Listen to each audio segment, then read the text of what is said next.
Yehezkiel pasal 7.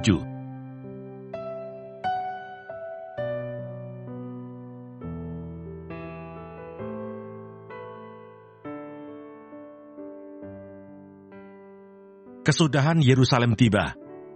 Kemudian datanglah firman Tuhan kepada aku. Engkau anak manusia, katakanlah, beginilah firman Tuhan Allah kepada tanah Israel. Berakhirlah keempat penjuru tanah itu. Kini kesudahanmu tiba, dan aku akan mencurahkan murkaku atasmu, dan aku akan menghakimi engkau selaras dengan tingkah lakumu, dan aku akan membalaskan kepadamu segala perbuatanmu yang keji. Aku tidak akan merasa sayang kepadamu, dan tidak akan kenal belas kasihan, tetapi aku akan membalaskan kepadamu selaras dengan tingkah lakumu, dan perbuatan-perbuatanmu yang keji akan tertimpa atasmu. Maka kamu akan mengetahui bahwa akulah Tuhan. Beginilah firman Tuhan Allah. Lihat, bencana demi bencana akan datang. Kesudahan datang, kesudahanmu tiba. Seakan-akan ia terbangun melawan engkau. Lihat datangnya. Malapetaka datang atasmu, hai penduduk negeri. Waktunya datang, saatnya tiba. Hari huru-hara, bukan tembik sorak di atas gunung-gunung. Sekarang dengan segera, aku akan mencurahkan amarahku atasmu, dan melampiaskan murkaku kepadamu. Aku akan menghakimi engkau selaras dengan tingkah lakumu, dan membalaskan kepadamu segala perbuatan-perbuatanmu yang keji. Aku tidak akan merasa sayang dan tidak akan kenal belas kasihan. Selaras dengan tingkah lakumu, akan kubalaskan kepadamu, dan perbuatan-perbuatanmu yang keji akan tertimpa atasmu. Maka kamu akan mengetahui bahwa aku Tuhanlah yang memusnahkan. Lihat, harinya sungguh datang. Malapetaka akan menimpa, kelaliman bertunas, keangkuhan bertarup, kekerasan bersimaharajalillah yang menjadi penopang segala kejahatan. Tidak ada dari mereka yang tertinggal, baik dari kelimpahan mereka, maupun dari kemewahannya. Kemolekannya pun akan terhabus. Waktunya datang, harinya mendekat. Biarlah si pembeli jangan bergembira, dan biarlah si penjual jangan berduka cita, karena kehangatan murka tertimpa atas segala kegemparan mereka. Sebab si penjual tidak akan kembali kepada jualannya, kalaupun mereka masih di tengah-tengah orang hidup, karena kehangatan murka tertimpa atas segala kegemparan mereka, dan tidak dapat ditahan lagi, dan seorang pun tidak dapat mempertahankan hidupnya oleh karena kesalahannya. Tiuplah sangkakala, dan sediakanlah segala sesuatu. Tetapi seorang pun tidak maju berperang, sebab kehangatan murkaku tertimpa atas segala kegemparan mereka. Pedang ada di luar kota, sampar dan kelaparan ada di dalam. Barang siapa yang di luar kota akan mati karena pedang, dan barang siapa yang di dalam kota akan binasa oleh kelaparan dan sampar. Dan kalaupun ada yang terluput dari antara mereka, mereka akan tinggal di gunung-gunung, seperti burung perkutut di lembah-lembah. Semuanya mengerang, masing-masing karena kesalahannya sendiri. Semua tangan terkulai, dan semua orang terkencing ketakutan. Mereka akan mengenakan kain kabung, kekejutan akan meliputi mereka. Semuanya akan kehilangan muka, dan semua kepala akan digundul sebagai tanda perkabungan. Perak mereka akan dicampakkan keluar, dan emas mereka akan dianggap cemar. Emas dan peraknya tidak akan dapat menyelamatkan mereka pada hari kemurkaan Tuhan. Mereka tidak akan kenyang karenanya, dan perut mereka tidak akan terisi dengannya. Sebab hal itu menjadi batu sandungan yang menjatuhkan mereka ke dalam kesalahan. Mereka menghiasi dirinya dengan emas dan peraknya, dan kepermaian perhiasan ini membawa mereka dalam kecongkakan. Dari emas dan perak itu, mereka membuat patung-patungnya yang keji, dan dewa-dewanya yang menjijikkan. Oleh sebab itu aku akan menjadikan emas dan peraknya cemar bagi mereka. Aku akan menyerahkannya menjadi rampasan di tangan orang-orang asing, dan menjadi jarahan bagi orang-orang fasik di bumi ini, dan mereka ini akan menajiskannya. Aku akan memalingkan wajahku daripada mereka, dan perampok-perampok akan menajiskan rumahku yang berharga. Mereka akan masuk ke dalamnya dan menajiskannya, serta memusnahkannya. Sebab negeri itu penuh hutang darah, dan kota itu penuh kekerasan. Aku akan membiarkan datang bangsa-bangsa yang paling kejam, dan bangsa-bangsa ini akan mengambil rumah-rumah mereka menjadi miliknya. Aku akan mengakhiri kecongkakan mereka yang ditimbulkan kekuatan mereka itu, dan tempat-tempat kudus mereka akan dinajiskan. Ketakutan datang, dan mereka mencari keselamatan. Tetapi tidak ada. Bencana demi bencana akan datang, kabar demi kabar akan tersiar. Mereka akan menginginkan suatu penglihatan dari nabi, pengajaran hilang lenyap dari imam, dan nasihat dari tua-tua. Raja akan berkabung, dan pemimpin akan diliputi kekagetan, dan tangan seluruh penduduk negeri itu menjadi lemas ketakutan. Aku akan perbuat terhadap mereka selaras dengan tingkah lakunya, dan aku akan menghakimi mereka selaras dengan cara mereka menghakimi. Dan mereka akan mengetahui bahwa akulah Tuhan.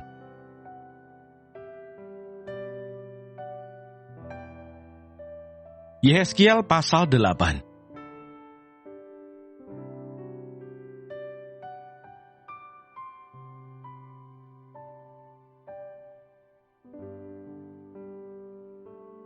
Berhala kekejian yang ada di dalam bait Allah. Pada tahun ke-6 dalam bulan yang ke-6, pada tanggal 5 bulan itu, waktu aku duduk di rumahku, berhadap-hadapan dengan para tua-tua Yehuda, kekuasaan Tuhan Allah meliputi aku di sana, dan aku menerima penglihatan. Sungguh, ada kelihatan yang menyerupai seorang laki-laki. Dari yang menyerupai pinggangnya sampai ke bawah, kelihatan seperti api, dan dari pinggangnya ke atas, kelihatan seperti cahaya, seperti suasa mengkilat. Dia mengulurkan sesuatu yang berbentuk tangan, dan dipegangnya jambul kepalaku. Lalu roh itu mengangkat aku ke antara langit dan bumi, dan membawa aku dalam penglihatan-penglihatan ilahi ke Yerusalem, dekat pintu gerbang pelataran dalam yang menghadap ke utara, di mana terdapat berhala cemburuan yang menimbulkan cemburu itu. Lihat, di sana tampak kemuliaan Allah Israel, seperti penglihatan yang kulihat di lembah itu. Firman-Nya kepadaku, "Hai anak manusia, lihatlah ke utara." Aku melihat ke utara. Sungguh, di sebelah utara gerbang mezbah, dekat jalan masuk, terdapat berhala cemburuan tadi. Firman-Nya kepadaku, "Hai anak manusia, kau lihatkah apa yang mereka perbuat? Yaitu perbuatan-perbuatan kekejian yang besar-besar yang dilakukan oleh kaum Israel di sini, sehingga aku harus menjauhkan diri dari tempat kudusku. Engkau masih akan melihat perbuatan-perbuatan kekejian yang lebih besar lagi." Dan dibawanya aku ke pintu pelataran. Aku melihat, sungguh, ada sebuah lobang di dalam temboknya. Firman-Nya kepadaku, "Hai anak manusia, perbesarlah lobang yang di tembok itu." Sesudah aku memperbesar lobang itu, lihat, ada sebuah pintu. Firman-Nya kepadaku, "Masuklah dan lihatlah perbuatan-perbuatan kekejian yang jahat yang mereka lakukan di sini." Lalu aku masuk dan melihat, sungguh, segala gambar-gambar binatang melata, dan binatang-binatang lain yang menjijikkan, dan segala berhala-berhala kaum Israel terukir pada tembok sekelilingnya. Dan di hadapannya berdiri 70 orang tua-tua kaum Israel, dengan Yaasanya bin Safan di tengah-tengah mereka. Dan masing-masing memegang bokor ukupannya di tangannya, dan keharuman dari asap ukupan itu naik ke atas. Firman-Nya kepadaku, "Kau lihatkah, hai anak manusia, apa yang dilakukan oleh tua-tua kaum Israel di dalam kegelapan? Masing-masing di dalam kamar tempat ukiran-ukiran mereka, sebab mereka berkata, 'Tuhan tidak melihat kita, Tuhan sudah meninggalkan tanah ini.' Ditambahkannya lagi, engkau masih akan melihat perbuatan-perbuatan kekejian yang lebih besar lagi yang mereka lakukan." Lalu dibawanya aku dekat pintu gerbang rumah Tuhan yang di sebelah utara. Sungguh, di sana ada perempuan-perempuan yang menangisi Dewa Tamus. Firman-Nya kepadaku, "Hai anak manusia, kau lihatkah apa yang mereka perbuat? Engkau masih akan melihat perbuatan-perbuatan kekejian yang lebih besar lagi daripada ini." Kemudian dibawanya aku ke pelataran dalam rumah Tuhan. Sungguh, dekat jalan masuk ke bait Tuhan, di antara balai, bait suci dan mezbah, ada kira-kira 25 orang laki-laki yang membelakangi bait Tuhan dan menghadap ke sebelah timur sambil sujud pada matahari di sebelah timur. Lalu firman-Nya kepadaku, "Kau lihatkah itu, hai anak manusia? Perkara kecilkah itu bagi kaum Yehuda untuk melakukan perbuatan-perbuatan kekejian yang mereka lakukan di sini? Bahwa mereka memenuhi tanah ini dengan kekerasan dan dengan terus menyakiti hatiku. Sungguh mereka berkelakuan tak senonoh di hadapanku. Oleh karena itu aku akan membalas di dalam kemurkaanku. Aku tidak akan merasa sayang dan tidak akan kenal belas kasihan. Dan kalaupun mereka berseru-seru kepadaku dengan suara yang nyaring, aku tidak akan mendengarkan mereka."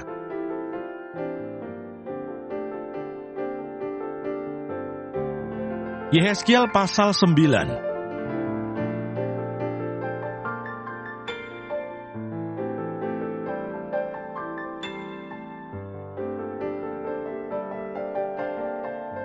Orang-orang fasik di Yerusalem dibunuh. Lalu aku mendengar dia berseru dengan suara yang nyaring, "Maju kemari, hai yang harus menjalankan hukuman atas kota ini, masing-masing dengan alat pemusnah di tangannya." Lihat 6 orang laki-laki datang dari jurusan pintu gerbang atas yang menghadap ke utara, masing-masing dengan alat pemukul di tangannya. Dan 1 orang di antara mereka berpakaian lenan, dan di sisinya terdapat suatu alat penulis. Mereka ini masuk dan berdiri di samping mezbah tembaga. Pada saat itu kemuliaan Allah Israel sudah terangkat dari atas kerub tempatnya semula ke atas ambang pintu bait suci, dan dia memanggil orang yang berpakaian lenan dan yang mempunyai alat penulis di sisinya. Firman Tuhan kepadanya, "Berjalanlah dari tengah-tengah kota, yaitu Yerusalem, dan tulislah huruf T pada dahi orang-orang yang berkeluh kesah, karena segala perbuatan-perbuatan keji yang dilakukan di sana." Dan kepada yang lain-lain aku mendengar dia berfirman, "Ikutilah dia dari belakang melalui kota itu, dan pukullah sampai mati. Janganlah merasa sayang dan jangan kenal belas kasihan. Orang-orang tua, taruna-taruna, dan dara-dara, anak-anak kecil dan perempuan-perempuan, bunuh dan musnahkan. Tetapi semua orang yang ditandai dengan huruf T itu, jangan singgung, dan mulailah dari tempat kudusku." Lalu mereka mulai dengan tua-tua yang berada di hadapan bait suci. Kemudian firman-Nya kepada mereka, "Najiskanlah bait suci itu dan penuhilah pelataran-pelatarannya dengan orang-orang yang terbunuh. Pergilah." Mereka pergi keluar dan memukuli orang-orang sampai mati di dalam kota. Sedang mereka memukuli orang-orang sampai mati, waktu itu aku tinggal di belakang. Aku sujud dan berseru, kataku, "Aduh Tuhan Allah, apakah Engkau memusnahkan seluruh sisa Israel di dalam mencurahkan amarah-Mu atas Yerusalem?" Jawabnya kepadaku, "Kesalahan kaum Israel dan Yehuda sangat banyak, sehingga tanah ini penuh hutang darah, dan kota ini penuh ketidakadilan. Sebab mereka berkata, Tuhan sudah meninggalkan tanah ini, dan Tuhan tidak melihatnya. Karena itu aku juga tidak akan merasa sayang, dan tidak akan kenal belas kasihan. Kelakuan mereka akan kutimpakan atas kepala mereka. Lihat, orang yang berpakaian lenan itu, dan yang mempunyai alat penulis di sisinya, memberi laporan, katanya, Aku sudah kerjakan seperti Engkau perintahkan kepadaku."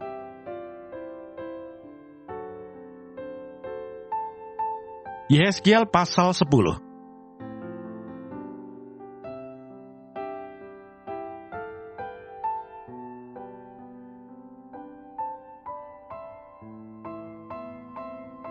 Kemuliaan Tuhan meninggalkan bait suci. Lalu aku melihat, sungguh, di atas cakrawala yang di atas kepala kerub, tampak di atas mereka sesuatu yang menyerupai tahta, yang seperti permata lasurit kelihatannya. Maka ia berkata kepada orang yang berpakaian lenan itu, "Masuklah ke bawah kerub dari antara roda-rodanya, dan penuhilah rangkup tanganmu dengan bara api dari tengah-tengah kerub itu, dan hamburkan ke atas kota itu." Lalu aku melihat dia masuk. Kerub-kerub itu berdiri di sebelah selatan bait suci, waktu orang itu masuk ke tengah-tengah roda-rodanya, dan segumpal awan memenuhi pelataran dalam. Dalam pada itu kemuliaan Tuhan naik dari atas kerub dan pergi ke atas ambang pintu bait suci.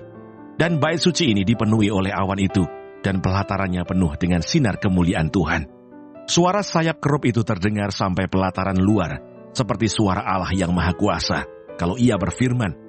Ia memerintahkan kepada orang yang berpakaian lenan itu, "Ambillah api dari tengah-tengah roda-rodanya, dari tengah-tengah kerub itu." Maka yang berpakaian lenan ini pergi berdiri di samping salah satu dari roda-roda itu. Lalu seorang kerub itu mengulurkan tangannya dari tengah kerub-kerub ke api yang ada di tengah-tengah mereka. Diambilnya sedikit dan ditaruhnya di dalam tangan orang yang berpakaian lenan. Orang ini menerimanya dan pergi. Pada kerub-kerub itu tampak yang menyerupai tangan manusia di bawah sayap mereka. Aku melihat sungguh, di samping kerub-kerub itu terdapat 4 roda. 1 roda di samping seorang kerub, dan roda-roda ini kelihatannya seperti kilauan permata pirus. Kelihatannya kesempatannya adalah serupa, seolah-olah roda yang satu di tengah-tengah yang lain. Kalau mereka berjalan, mereka dapat menuju ke 4 jurusan tanpa berbalik kalau berjalan. Karena tempat mana yang dituju oleh yang di muka, kesitulah pergi yang lain-lain, tanpa berbalik kalau berjalan. Seluruh badan mereka, punggungnya, tangannya, sayapnya, dan roda-rodanya penuh dengan mata sekelilingnya. Ya, roda-roda mereka berempat juga. Aku dengar bahwa roda-rodanya disebut puting beliung. Masing-masing mempunyai 4 muka. Muka yang pertama ialah muka kerub, yang kedua ialah muka manusia, yang ketiga ialah muka singa, dan yang keempat ialah muka Raja Wali. Kerub-kerub itu naik ke atas. Itulah makhluk-makhluk hidup yang dahulu kulihat di tepi sungai Kebar. Kalau kerub-kerub itu berjalan, roda-roda itu juga berjalan di samping mereka. Kalau kerub-kerub itu mengangkat sayapnya untuk terbang dari tanah, roda-roda itu tidak bergerak dari samping mereka. Kalau kerub-kerub itu berhenti, roda-roda itu berhenti. Kalau kerub-kerub itu naik ke atas, roda-roda itu sama-sama naik dengan mereka. Sebab roh makhluk-makhluk hidup itu ialah di dalam roda-roda itu. Lalu kemuliaan Tuhan pergi dari ambang pintu bait suci dan hinggap di atas kerub-kerub. Dan kerub-kerub itu mengangkat sayap mereka. Dan waktu mereka pergi aku lihat mereka naik dari tanah dan roda-rodanya bersama-sama dengan mereka. Lalu mereka berhenti dekat pintu gerbang rumah Tuhan yang di sebelah timur. Sedang kemuliaan Allah Israel berada di atas mereka. Itulah makhluk-makhluk hidup yang dahulu kulihat di bawah Allah Israel di tepi sungai Kebar. Dan aku mengerti bahwa mereka adalah kerub-kerub. Masing-masing mempunyai 4 muka, dan bagi masing-masing ada 4 sayap, dan di bawah sayap mereka ada yang berbentuk tangan manusia. Kelihatannya muka mereka adalah serupa dengan muka yang kulihat di tepi sungai Kebar. Masing-masing berjalan lurus ke mukanya.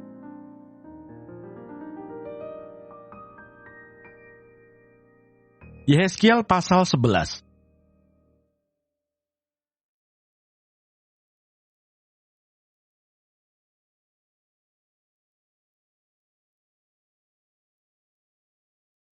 Pemimpin-pemimpin Israel dihukum. Lalu roh itu mengangkat aku dan membawa aku ke pintu gerbang timur dari rumah Tuhan, pintu yang menghadap ke sebelah timur. Lihat, di dalam pintu gerbang itu ada 25 orang, dan di antara mereka kulihat Yasanya bin Azur dan Pelaca bin Benaya, yaitu pemimpin-pemimpin bangsa. Firman-Nya kepada aku, "Hai anak manusia, inilah orang-orang yang merancang kedurjanaan dan menaburkan nasihat jahat di kota ini, yang mengatakan, bukankah belum lama berselang rumah-rumah kita dibangun kembali? Kota inilah periuk dan kita dagingnya. Oleh sebab itu bernubuatlah melawan mereka. Bernubuatlah, hai anak manusia." Maka roh Tuhan meliputi aku dan Tuhan berfirman kepadaku, "Katakanlah, beginilah firman Tuhan. Kamu berkata-kata begini, hai kaum Israel, dan aku tahu apa yang timbul dalam hatimu. Orang-orang yang kamu bunuh di kota ini bertambah banyak, dan kamu penuhi jalan-jalannya dengan mereka. Oleh sebab itu beginilah firman Tuhan Allah. Orang-orang yang kamu bunuh di kota ini, merekalah dagingnya, dan kota inilah periuk. Tetapi kamu akan kugiring keluar dari dalamnya. Kamu takut kepada pedang, tetapi aku akan mendatangkan pedang atasmu. Demikianlah firman Tuhan Allah. Aku akan menggiring kamu keluar dari dalamnya, dan menyerahkan kamu di tangan orang-orang asing, dan menjatuhkan hukuman-hukuman kepadamu. Kamu akan berebahan karena pedang, dan di tanah Israel aku akan menghukum kamu, dan kamu akan mengetahui bahwa akulah Tuhan. Kota ini tidak akan menjadi periuk bagimu, ataupun kamu seakan-akan daging di dalamnya. Di tanah Israel aku akan menghukum kamu, dan kamu akan mengetahui bahwa akulah Tuhan, karena kelakuanmu tidak selaras dengan ketetapan-ketetapanku, dan peraturan-peraturanku tidak kamu lakukan. Bahkan engkau melakukan peraturan-peraturan bangsa-bangsa yang di sekitarmu. Maka sedang aku bernubuat, matilah Pelaca bin Benaya. Lalu aku sujud dan berseru dengan suara nyaring kataku, aduh Tuhan Allah, apakah engkau menghabiskan sisa Israel?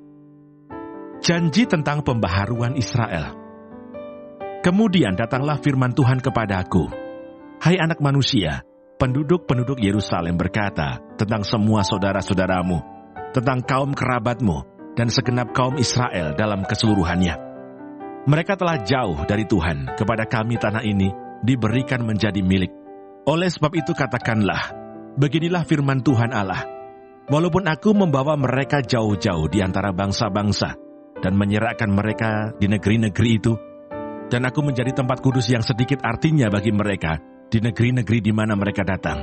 Oleh sebab itu katakanlah, beginilah firman Tuhan Allah, aku akan menghimpunkan kamu dari bangsa-bangsa dan mengumpulkan kamu dari negeri-negeri di mana kamu berserak, dan aku akan memberikan kamu tanah Israel. Maka sesudah mereka datang di sana, mereka akan menjauhkan segala dewa-dewanya yang menjijikkan dan segala perbuatan-perbuatan yang keji dari tanah itu. Aku akan memberikan mereka hati yang lain dan roh yang baru di dalam batin mereka.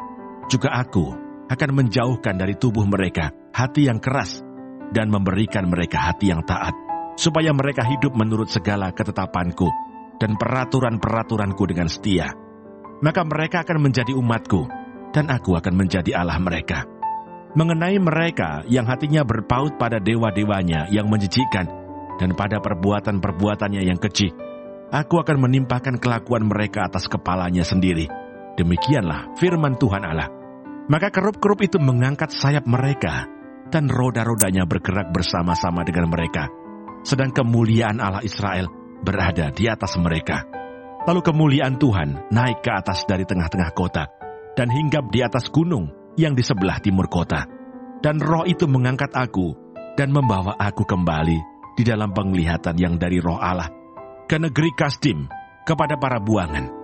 Lalu menghilanglah penglihatan yang kulihat itu daripadaku, dan aku sampaikan kepada para buangan itu segala sesuatu yang diperlihatkan Tuhan kepadaku.